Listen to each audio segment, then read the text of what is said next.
என்றும் நான் செல்ல மாட்டேன்.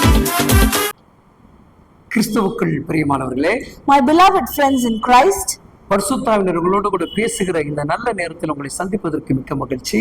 I am very happy to see you where the Holy Spirit is going to speak with you.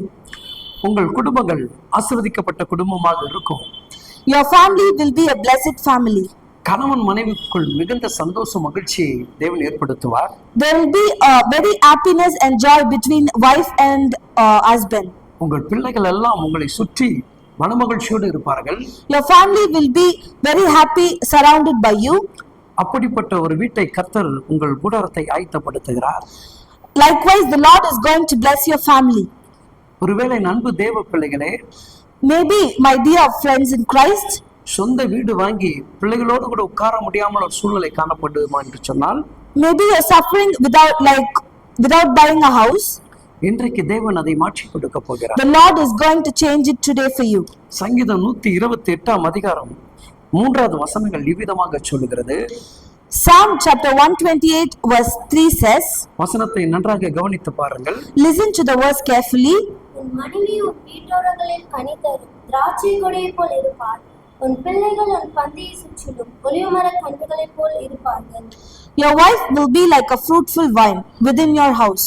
Your children will be like olive shoots around your table.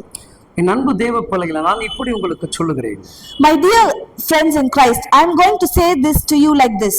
உங்கள் மனைவி உங்களுக்கு மிகுந்த கனி தருவர்களாக காணப்படுவார்கள். Your wife is going to be a fruitful one. அவங்க கிட்ட ரொம்ப சமாதானத்தை எதிர்பார்க்கலாம். You can see a very big peacefulness in your house. அவங்க கிட்ட சந்தோஷத்தை நீங்கள் எதிர்பார்க்கலாம். You can see a very happiness in your house. ஒருவேளை பிள்ளைகளை குறித்து நீங்க கலங்கி கொண்டு இருக்கலாம். Maybe you will be afraid of your children.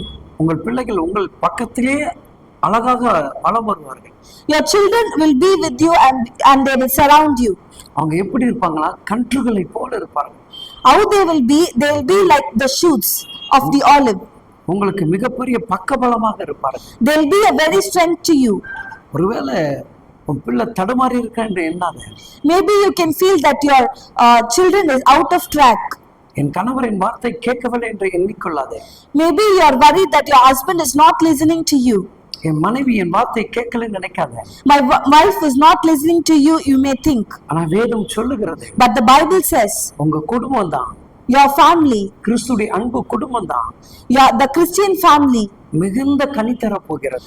it's going to be a fruitful family. உங்க வீட்டுல அழகான மகிமை நிறைந்த கனிகள் இருக்கிறது. In your house there is a glorious fruits. என் சொந்த பந்தங்களே, My relatives, குடும்பமாக இருக்கிறவர்களே, those who are with the family, உங்க குடும்பத்துல மிகுந்த சமாதானம் வருகிறது. in your house there is going to be a very joy. உங்க வீட்டை கர்த்தர் ஆசீர்வதித்துக் கொண்டிருக்கிறார். The Lord is blessing your family abundantly. நானும் உங்களை ஆசீர்வதிக்கிறேன். I am also blessing you. கர்த்தர் தாமே உங்க கூட இருப்பாராக. The Lord himself will be with you. Amen. Amen.